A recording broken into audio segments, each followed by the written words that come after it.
মাগরিবের পরে কারো সঙ্গে কথা না বলে এই দোয়াটি 7 বার পরে আল্লাহ তাআলার কাছে যা চাইবেন আল্লাহ আপনাকে তাই দান করবে।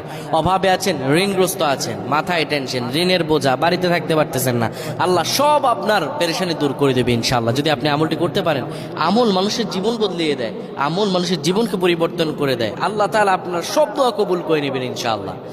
মাগরিব নামাজের পরে কিবলামুখী হয়ে থাকবেন, কারো সঙ্গে কথা বলবেন না, কারো সঙ্গে কথা না বলে কিবলামুখী হয়ে আপনি পড়বেন আল্লাহুম্মা আজিরনা মিনান নার, আল্লাহুম্মা আজিরনা মিনান নার, আল্লাহুম্মা আজিরনা মিনান নার।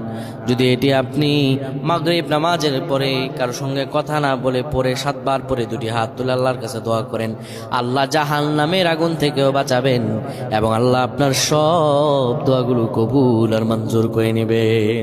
আল্লাহুম্মা আমিন।